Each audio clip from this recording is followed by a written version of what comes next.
Hello, hello, hello. This is Misty Magdalena Grace with the new and improved version of Healthy and Wealthy and Wise, where we talk about spirituality, psychedelics, plant medicine, microdosing, and really that journey within to finding your best innate wisdom, to your best health, your best wealth through all sorts of inner child healing, trauma release, grief recovery, overcoming addictions, and working with the mind, the body, and spirit. So go ahead, leave a review, subscribe, download.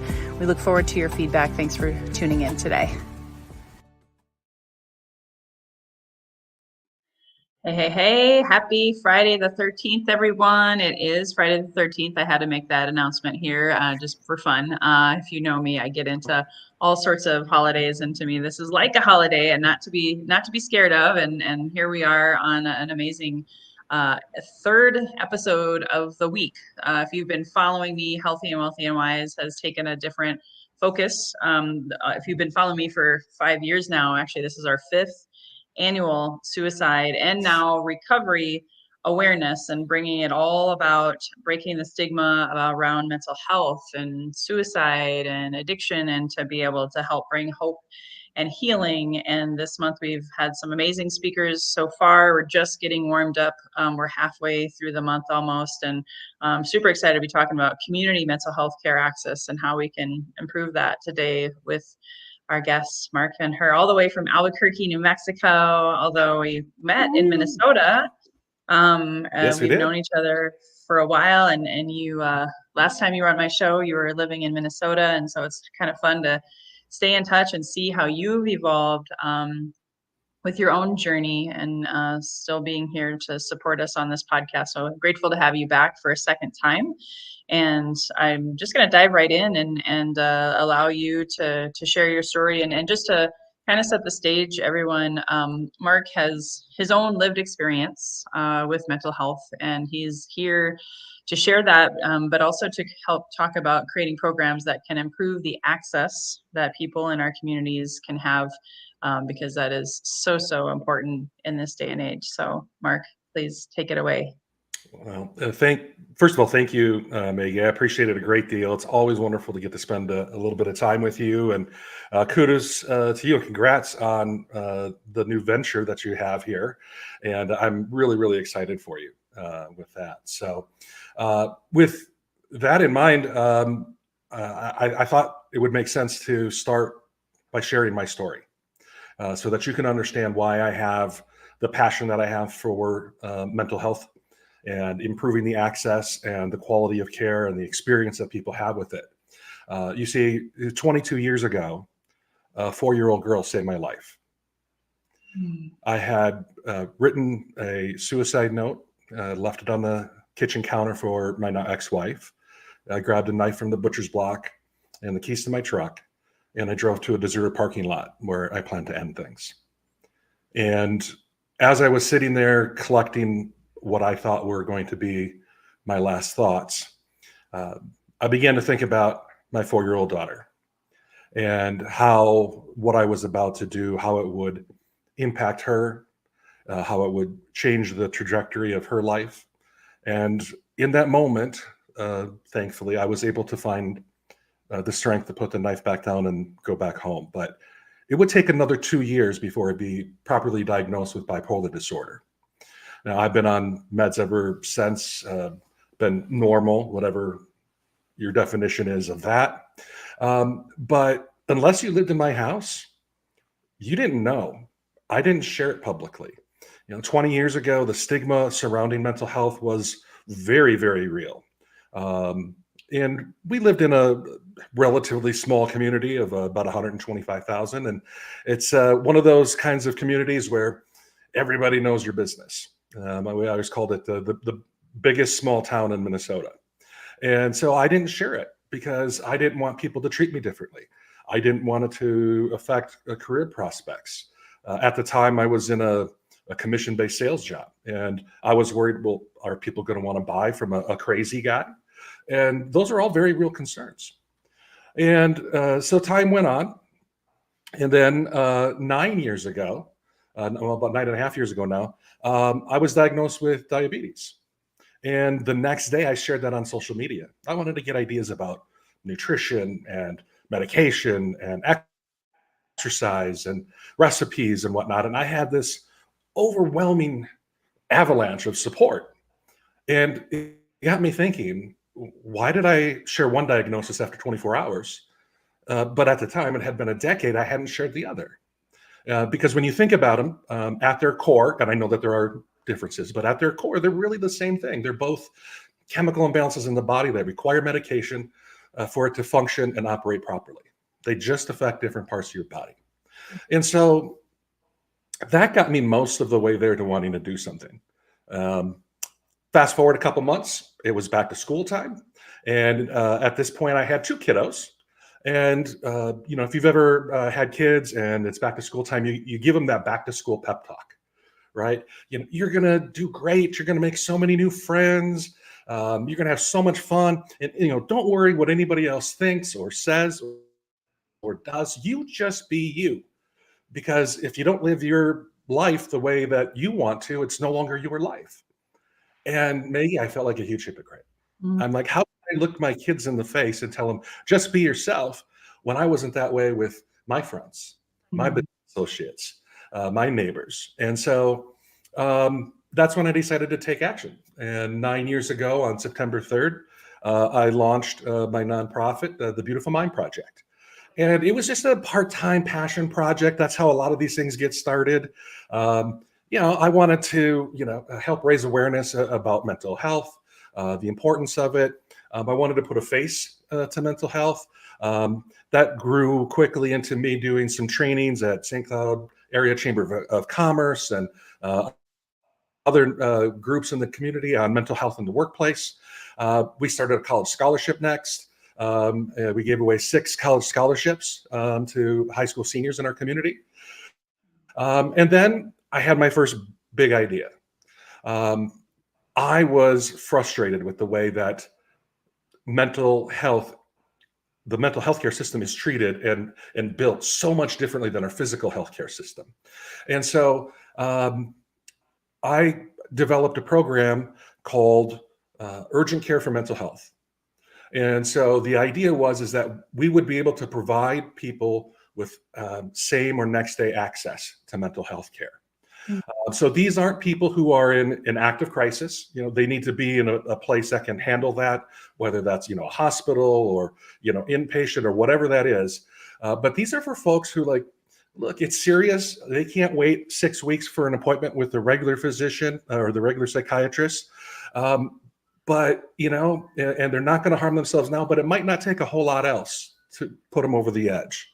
And so the idea behind it is and thought process is there's a reason why, we're proactive in our healthcare, our physical healthcare system, why we do mammograms and prostate exams and physicals and all those types of things, because we know if we catch something early enough, the odds of survivability go up, the quality of life goes up. But we don't do that in mental health care. We basically wait till the wheels come off, and then we try to put you back together.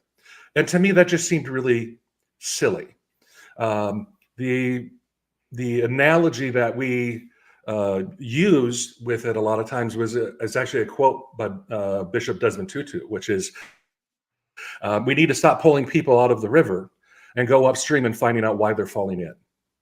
And so, going more towards the source of what the issue is and not so much on the back end and just, trying to stamp out the fires as they pop up. So we did that, and that kind of set the tone for our organization, and we were off to the races. One of the other big things that we did was a program called Mosaic, where we offered cost-free counseling to anybody who needed it, no questions asked. And so it was just a creative way in how we staffed that, is we actually utilized master level grad students who needed practicum hours in order to finish their degree. And we paired them up with therapist, a licensed therapist who was a supervisor in the community. And our first year, we did over 1,000 free counseling sessions. And so it was just a really cost-effective, creative way to serve the community. And these are folks, and a lot of what the things, the programs that we come up with, or I've come up with, are, they're not geared towards the poorest of the poor. Like when people hear, oh, it's cost free, so it's got to be for the poor. You know, like the poorest of the poor in our community, they're usually tapped into community resources, and they have insurance that provides those things already at no cost. What we're really targeting is the working poor, those folks who make too much money to get help from the government, but not enough to actually be able to afford care. And they're just kind of stuck in that middle zone with no options. And so that was really who it was designed for. We had people in our program who had, I think the biggest one I saw was a $10,000 deductible. You know, she basically didn't have insurance. You know, I mean, short of some massive catastrophic injury or cancer or something, she didn't have insurance. And so how could you expect somebody to pay $150 every week, every other week for mental health care? You know, every week that's $600 a month. That's a lot of money. And when you're living paycheck to paycheck or month to month, you know, you have to choose between paying rent, buying groceries, getting your kids prescriptions. There's not much of a choice for people to make. And so that's so that's what we did. Now, the question then always people ask is how did you end up in New Mexico? What is that about? And the long and short of it is because of my own mental health. The last 3 winters in Minnesota, I had really been struggling with seasonal affective disorder. And the last year we were there, it got a little dangerous for me. And so I told my wife, I said, I'm not trying to be dramatic here, but I don't know if I'm going to make it through another winter. And the first words out of her mouth were, well, then let's go. It wasn't, what about my business? What about our house? What about, our kids' school? It was, then let's go. Let's, do what we have to do to keep you safe. And we moved down here. We've been over here for just over a year. I had the best winter I've had since I can remember. Bonus food is spectacular. I'm just going to say that. And so I'm working on bringing those 2 programs to Albuquerque, New Mexico. And I also have another opportunity that I ran into down here that I am so absolutely excited about, because it's going to make physical health care and mental health care affordable for people. Mm-hmm. And so got a program, I have access to a program called Health Freedom. And for you get access to virtual physical care and telecounseling for your mental health. It's $25 a month. Wow. There's no co-pays, there's no deductibles, there's no co-insurance. It's literally $25 a month. And a part of the reason why I'm so excited about it is because back in Minnesota, I was never able to figure out a way to tie that physical health piece into the mental health piece. Because I know for a fact, having a lived experience, that those 2 things are related. They affect each other. If you're feeling depressed, you don't sleep as well as you could, you don't eat as well as you could, and that affects your physical side of your body. And the same is true if you have physical health issues that aren't being addressed because you can't afford to go see a physician. That affects your mental health. It grinds you down if your body hurts all the time, if you're just struggling with those things. And so that's why I'm so excited about adding this program into the mix for $25. Like you absolutely can't beat it. It's a phenomenal piece. And we actually have a couple others where you can get lab work with it. You can get urgent care visits with it. You can get over 1,000 prescriptions, and that starts at $70 for an individual. So that's still super reasonable to have access to physical health care, urgent care, telecounseling, prescriptions, labs. You can't beat it. So that's where I'm at. And that's what brings me, to you today.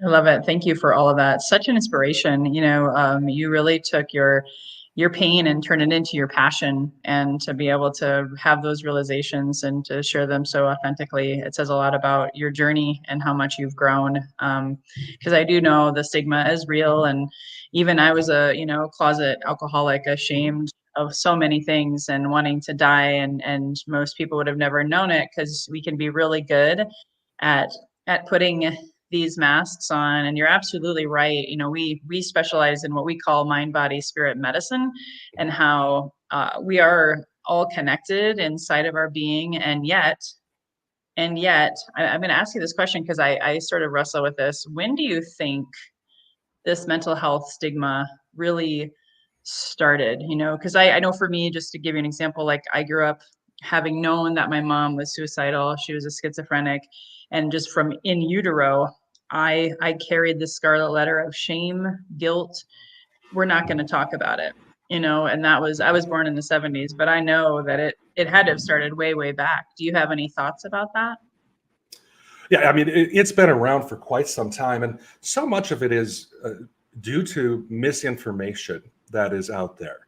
And it's part of the reason why I wanted to come forward, however many years ago, 10 years ago or so, to share my story is because of that. And so when I first revealed to the group that I was in front of, it was a group of business associates and friends. And the first thing that they said to me was, I never would have guessed. And I'm like, yeah, that's sort of the point, right? We have this image of what mental health looks like based on, like, look, you might drive down the road and you see a guy with a shopping cart on the corner and he's talking to himself, and like, yeah, that's mental illness, but that's only a small part of it, and then you'll see it on the news, and it's always, they always try to tie some reasoning into what happened, when a tragedy occurs. But it's, most of the time it looks like Bob in accounting who's got depression and he grinds that out all day and goes home to his wife and kids. But that doesn't make for cool TV or a movie, so Bob's a serial killer, so and that's just sort of how it works. But that's not what most of it is like at all. And so we really wanted to put a face to it. And I also, me, I've been in sales for an eternity. There's an old mantra that goes, facts tell, stories sell. And I can give you all the facts about mental health. What's going to change you, what's going to motivate you to take action is a story that resonates with you. And one of the other pieces to this, Meg, is that I would tell you is that I think that a silver lining of COVID was that it opened up the door to more acceptance about mental health. And in that, in the past, those folks weren't against mental health. They didn't have any problems with it necessarily, but it didn't affect them, so they didn't think about it.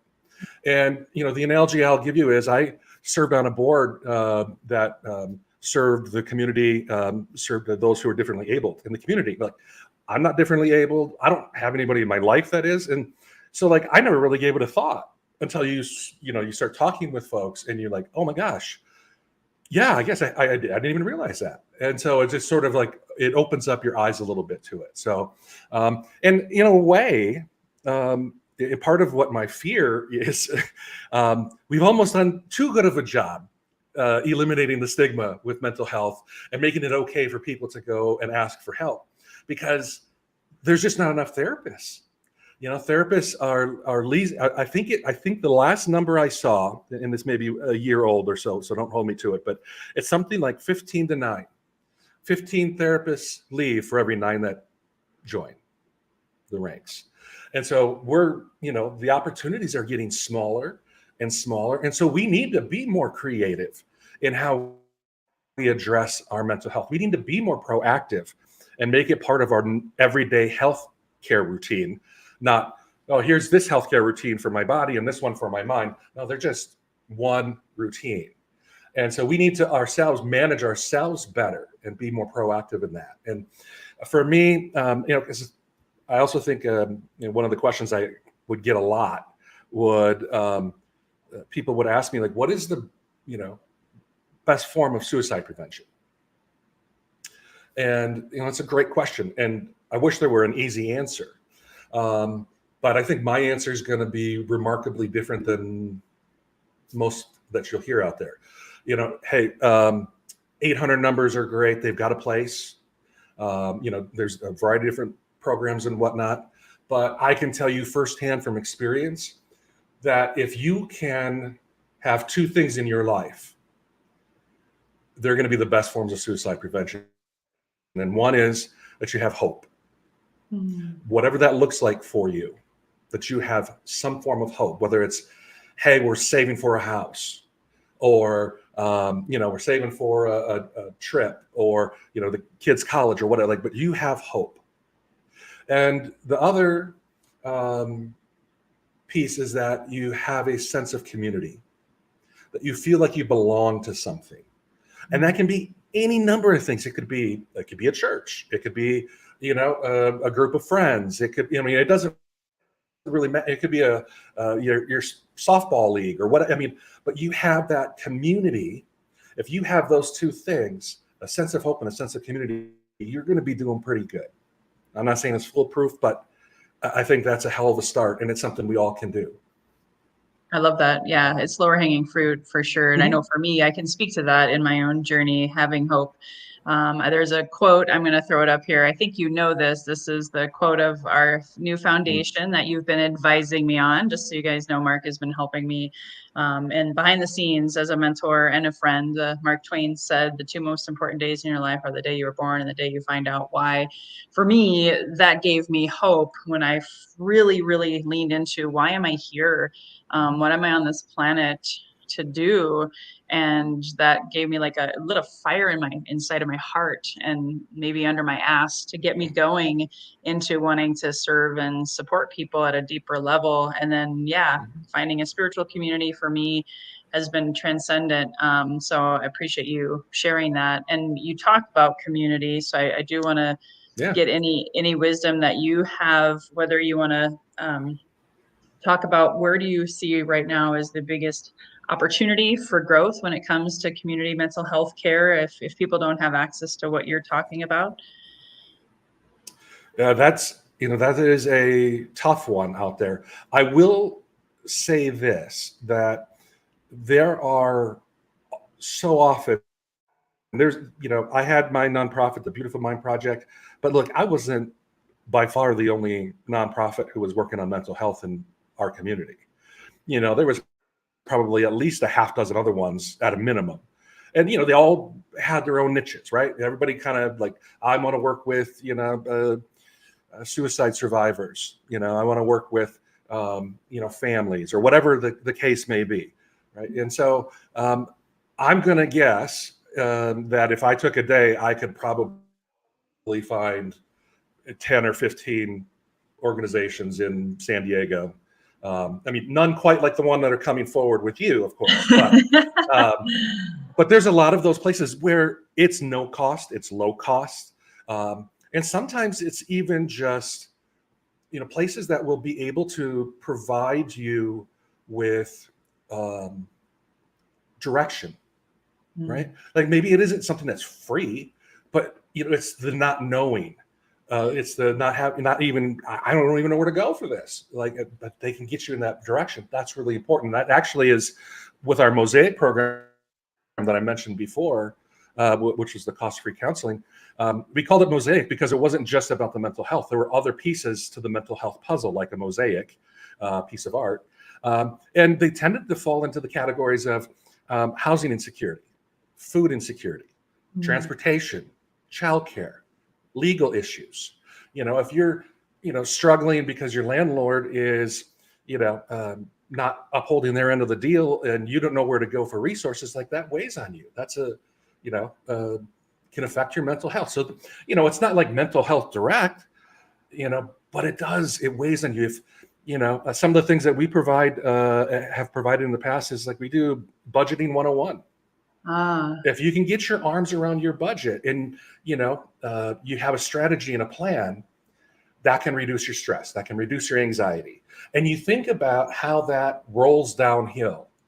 Because if mom and dad are not as stressed about budget, how do you think that means? What do you think that means to the interaction with their kids? Right. And so it changes that dynamic quite a bit.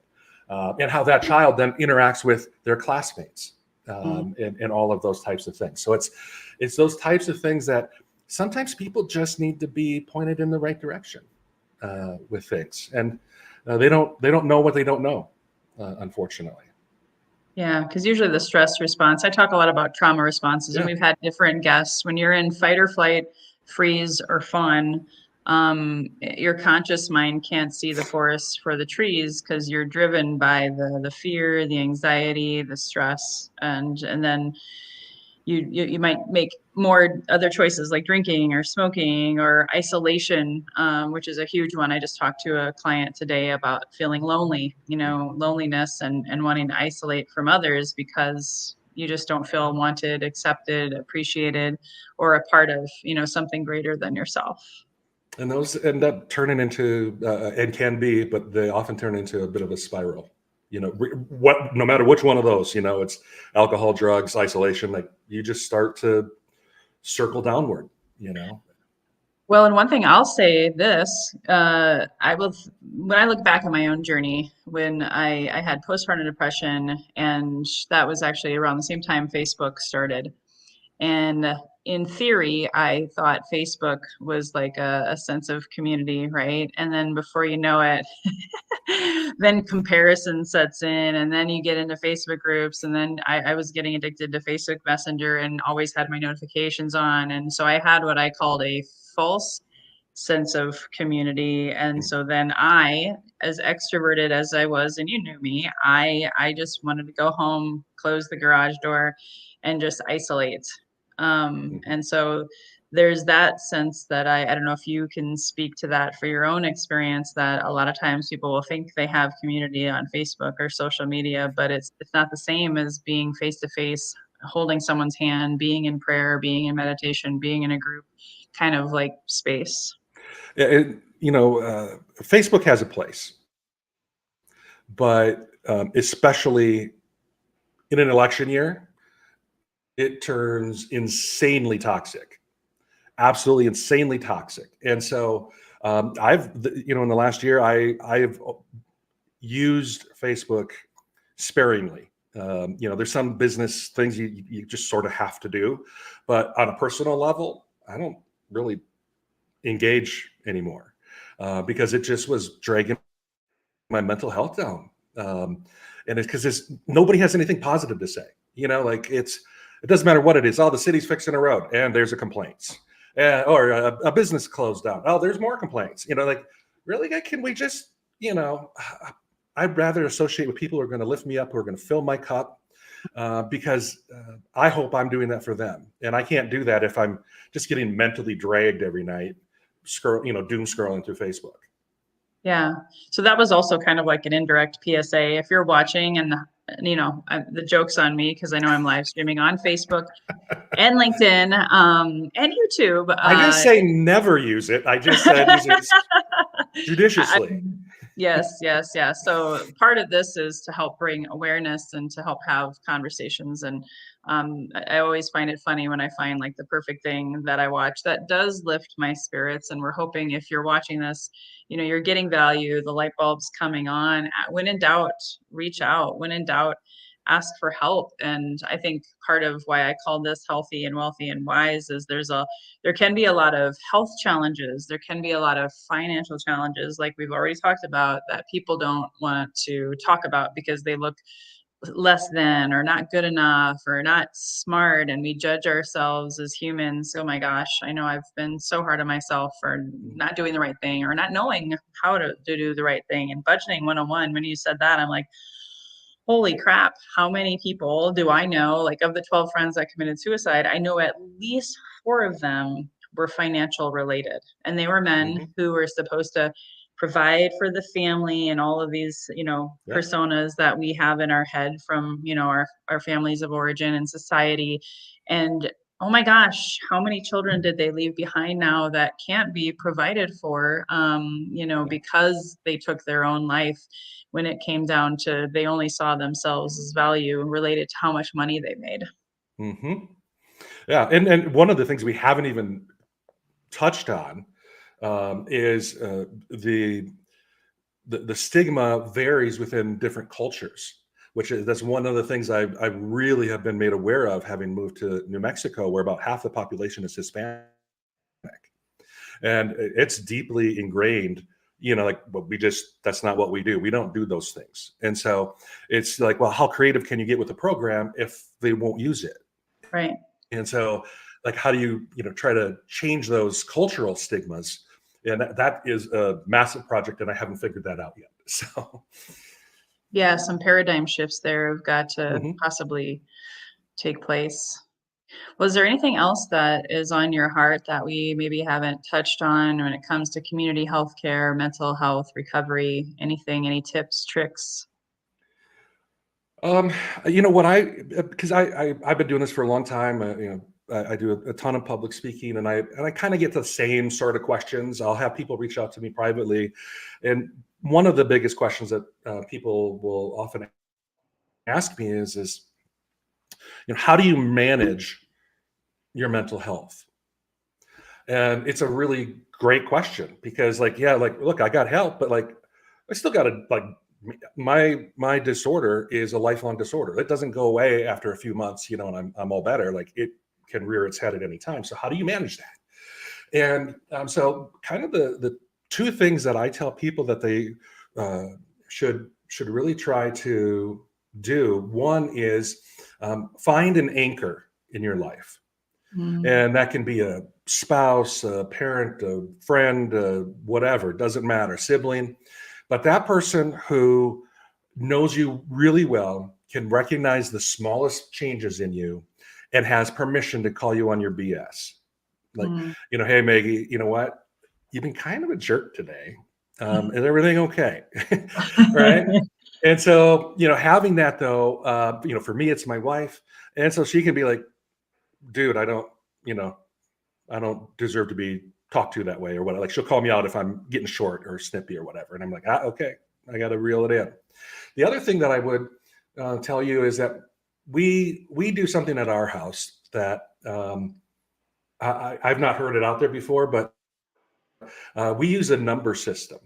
And so the way that we work it is 1 is suicidal, 10 is like full out mania, and 5 is normal, whatever your normal is for yourself. And so, like, if she notices, that I'm kind of withdrawn, I'm kind of quiet, instead of saying, "How are you doing? Is everything okay?" Where I can give an answer of, like, "Yeah, I'm fine," right? She asks, "What number are you?" Aw. And it forces me to quantify how I'm feeling. So I might be like, yeah, I'm kind of about a 3 right now, you know? And so she knows where I'm at, but it forces me to actually give an answer, as opposed to a dismissive retort of sorts. So those would be two little bits of advice I would leave with you and your followers. I love that. I love that, especially since we both came from the Midwest, where it's so standard to talk about the weather or how are you? Oh, I'm fine. Hmm. And it doesn't really tell you what's going on inside of that person. So I love that methodology. That's fantastic. Well, where can people find you? Where can people connect with you? Do you have any information on that? Yep, absolutely. You can email me at success at theprofitdocs.com. So, like the Profit Doctors, but there you go. So that would be a great place to email me at. And happy to talk with you, chat with you, give advice, listen to you, whatever it is that you need. I'm more than willing to assist you in that way. Well, I just got inspired because you've been on my show before, so I'm not going to ask you my same question that I ask everyone at the end. So you're off the hook for that. But where do you see, like, if you could wave a magic wand in the next 10 years with what you're creating and with what I'm creating, and the more we share, the more we can inspire, where would you like to see mental health care 10 years from now? I realize that it is probably a pipe dream for us to have universal health care, but I do think that in 10 years, it could be possible to have universal mental health care. Mhm. That would be, if the politicians would finally get, take action and be serious about, how much they care about it. I think that would be a great first step, because it's the sort of thing that impacts our society on so many different levels, whether it's our children at school, it's the quality of home life, quality of our relationships. I mean, you can make all kinds of arguments. Our kids are going to be brighter and smarter and have better, grades. Our employees will be more profitable because they're mentally healthy and they're getting the care that they need. More profitability means, more economic growth, blah, blah, blah, blah, blah. But that's what and it doesn't have to come in any way, shape, or form. Not only do we need to do something like that, but we also need to expand it to include other programs that help folks. So like programs like yours, because not everybody fits into the same box, right? It's like with our healthcare, like, no, not everybody, and you and I have talked about this, like, I'm kind of a Western medicine dude. I'm old school that way, right? But I don't begrudge or belittle anybody for following whatever passion they have, right? And how it makes them feel. So, you don't fit in maybe the traditional mold. So great, let's still help you. Let's give people those help. So, I mean, those are kind of some of those things that you can do to, really change the way our entire care system. I mean, there's a much bigger care system at play there, but that would be my dream, is if anybody who needed mental health care could just go and call somebody and get it, and they'd be taken care of. I mean, how much crime would go down, addiction rates would go down, suicide rates would go down. I mean, it makes too much sense, so. Yeah, I was going to say it makes sense here, but I think if it doesn't make a lot of moolah, that's where it's not been a priority. But at the end of the day, as you know, when you pour into people in your company and your family and your community, a rising tide will lift all ships. And so I'm really grateful for your vision, and I second that. And yeah, you're right. I'm more of the Eastern / like woo-woo healing, but I'm also understanding that, for too long, I feel like, it started with our ancestors and all the way up to whether you're a Democrat, you're a Republican, you have these labels. Oh, you're into Western medicine. Oh, you're into Eastern medicine. Right. Who cares? That can divide us, has divided us. So I think that would be my last closing thought before I share some other invitation for my event, is just if we can come with curiosity, compassion, and free our minds from judgment of others' perspectives, and just be more inclusive versus exclusive and being open. I think that's where those open doors can lead to whole new opportunities and possibilities that I'd love to see that happen. Absolutely. I agree. It's like Ted Lasso said, be curious, not judgmental. Judgmental, yeah. See, I was hearing Walt Whitman said that. See, who knows? And maybe it was Walt Whitman, but I don't know. I just know from Ted Lasso. So. Yeah. Yeah, I might sound smarter if I said, "Oh, Walt Whitman said," as opposed to a fictional TV character, but whatever. I'm just teasing you. I'm teasing you because a lot of times I say things, I'm like, I don't know who originally said this. Like Zig Ziglar, he gets credit for we're spiritual beings having a human experience, but I know someone else said it before him. So it's all good. So if you found value in this show today, a couple of things before we wrap it up, please reach out to Marc. I've posted his email address on the screen. It'll be in the show notes, success@theprofitdocs.com. See what he has going on for $25 a month as well. And also, if you are in San Diego County, or if you want to drive here or fly here, remember September 21st is our launch and celebration of our foundation. We're going to honor those that we've lost to suicide and addiction. We're going to be having amazing healing vendors of all varieties, massage therapists. We have a trauma and recovery narcissist coach. We have another woman who's done a lot of work in the suicide space, mental health advocates, vision and career coaches. My husband will be there with his art. As you know, he's a ghost whisperer who paints the dead and channels them and helps bring hope and healing to those left behind, and so much more with our speakers. I'm going to be sharing my story at the deepest level ever in a public setting. And my husband and Carol Hodges and Amy Aarons, who are already on the podcast this month, will all be there with a sound healing event after, and just more community time. Just bringing people together is really the crux of it, and having these open and honest connections and conversations, and plenty of resources to be had. So go to lotusthronesanctuary.org on the events tab. You can prepay. It's $44 at the door, or prepay. Bring a yoga mat. We're going to be lying down or seated, enjoying some healing as part of that as well. And bring a friend who you know may be struggling with mental health, maybe someone who's had suicidal thoughts, or who has lost someone, or someone who's in the recovery space and just wants to have more like minds and be there to be a part of it. I always like to remind, kind of closing the show, part of our mission and why I'm here on the planet with this nonprofit is to help break the generational cycles of addiction and suicide. For us, they were generational. History kept repeating itself through the DNA. And we want to be the change we want to see, and by talking with open hearts and minds to these topics that we've been discussing here today. And just like you said, Mark, to give hope, as well as healing, mental, physical, spiritual, and emotional. So if you have any questions, email me at info@lotusthronesanctuary.org. We will be live streaming that event as well. All of that information is on the website, or if, like I said, if you have any questions, don't hesitate to reach out. So thanks again, Mark. So great to see you. An honor to have you. Thank you so much, Maggie. I appreciate it. I am really proud of you and the work that you're doing. And just keep it up. And, you know, if you ever need a pick me up, because being in that world is tough sometimes, you let me know and we'll talk. I got you in my corner. I know this. Thank you. Thank you so Absolutely. much.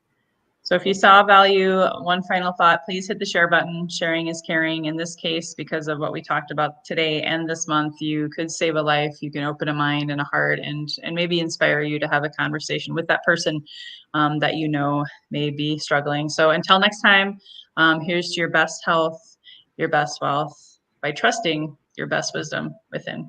Bye-bye for now. Thank you so much for tuning in. Please subscribe, download, leave a 5-star rating or review, and also please refer this to a friend you know who may benefit from this inspirational message. We hope to see you again. Please subscribe to my YouTube channel or join my Facebook community. And if you are looking to manifest your best health, your best wealth by trusting your best wisdom within, please go to my website, www.microdosingforhealth.com. Again, www.microdosingforhealth.com. to quiet your mind, get into your heart, heal your body, and manifest your best health and your best wealth.